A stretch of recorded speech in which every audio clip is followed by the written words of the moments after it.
अस्सलाम वालेकुम वरहमतुल्लाहि वबरकातुहू। हम टॉक में एक और छोटी सी बात, और वो है वालिदैन के बारे में।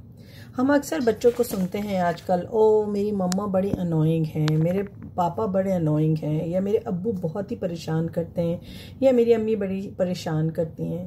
तो ये समझने की बहुत ज़रूरत है, ख़ासतौर पे हम बड़ों को ये समझना ज़रूरी है कि हम अपने बच्चों को अपनी इज़्ज़त करना और अपनी अहमियत समझना कैसे सिखाएं। ये वालिदैन जो आपकी ज़िंदगी में हैं, जो आपको बिल्कुल अनोइंग लगते हैं, ये आपके वालिदैन बनने से पहले आम दो इंसान थे, है ना, वालिदैन नहीं थे। ठीक है, तो जिस दिन बच्चा पैदा होता है, जिस दिन आप पैदा हुए, उसी दिन ये वालिदैन वजूद में आए। ठीक है, उससे पहले वो एक हस्बैंड एंड वाइफ थे, एक उनकी इनफरादी हैसियत थी। लेकिन एक बच्चे की दुनिया में आते ही वो अपनी इनफरादी हैसियत, अपनी ख्वाहिशात, सब चीज़ भूल जाते हैं। उनकी हर चीज़ आपके अराउंड घूमने लगती है, उनकी हर चीज़ आपके ऊपर प्लान होने लगती है, उनकी हर चीज़ में आपको जो है फौक़ियत दी जाती है।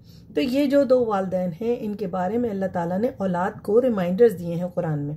ठीक है ना, और उसकी वजह यह है कि रिमाइंडर देने का मतलब है कि वालिदैन के अंदर, क्योंकि अल्लाह ताला तो सबसे बड़ा साइकोलॉजिस्ट है हमारा, है ना, तो अल्लाह ताला को मालूम है कि इंसान के अंदर बिल्ट इन मैकेनिज्म है वालिदैन के अंदर मोहब्बत करने का, इज्जत करने का, नर्चर करने का, सेफ गार्ड करने का, ठीक है, सेफ्टी प्रोवाइड करने का, और अपनी जान निछावर कर देने का।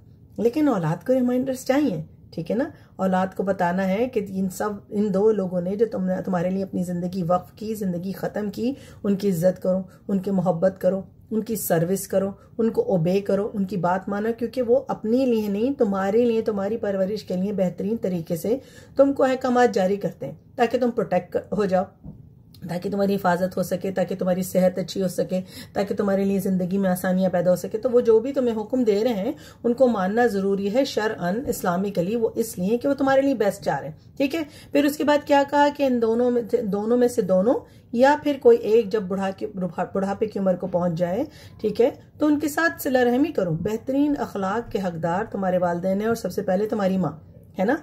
तो ये जो अनोइंग मम्मा है ना, अगर ये अनोइंग मम्मा किसी की जिंदगी में नहीं हो, तो ना उस बच्चे को खाना प्रॉपर टाइम पे मिले, ना उस बच्चे की सफाई हो, ना उस बच्चे की तालीम पे तवज्जो हो, कुछ भी हो, वो अपनी मर्जी जो चाहे करता रहे। क्योंकि हर इंसान को यहाँ पे एक नारे लगाने का बहुत शौक हो गया है, फ्री विल, मेरा फ्रीडम। तो अगर ये मम्मा आपको बिल्कुल फ्रीडम दे दे ना, ठीक है ना, अल्लाह ताला की तरफ से उनकी दी हुई जो जॉब डिस्क्रिप्शन, उनकी जो जिम्मेदारी है, अगर वो भूल जाए, तो आप एक अच्छे इंसान इस काबिल नहीं बन सकते एक बड़े होने के बाद कि आप बोल भी सकें प्रॉपर्ली। ये वो मम्मा ही है ना जो आपको बोलना सिखाती है, ये मम्मा ही है ना जो आपकी उंगली अपने होठों पे रख के, या आप अपनी उंगली आपके होठों पे रख के आपको वर्ड फॉर्मेशन सिखाती है ना। फिर उसके बाद वही मम्मा है जो आपकी मुन्नी मुन्नी उंगलियां पकड़ के पेंसिल चलाना सिखाती हैं। ठीक है, फिर वही मम्मा है ना जो आपको पिक एंड ड्रॉप करती हैं स्कूल से। ठीक है, फिर उसके बाद वही मम्मा है ना जो आप जब स्कूल से आते हैं, प्ले ग्राउंड से खेल के आते हैं, बच्चों के साथ क्रिकेट खेल के आते हैं, आप कितना भी अनॉयड हो, वो आपको नहलाती हैं, साफ करती हैं, आपके बाल जमाती हैं, फिर आपके लिए खाना पकाती हैं, ठीक है ना, आपको खिलाती हैं।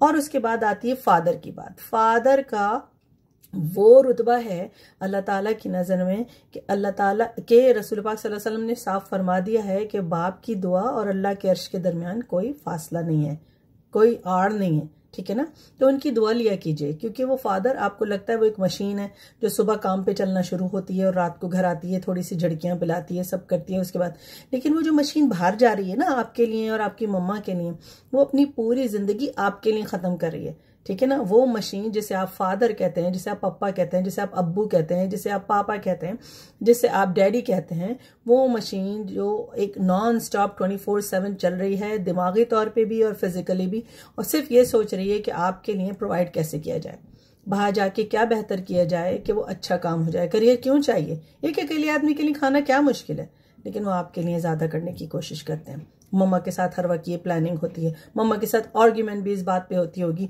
कि बच्चों के लिए बेहतर कैसे किया जा सके। तो ये समझने की जरूरत है।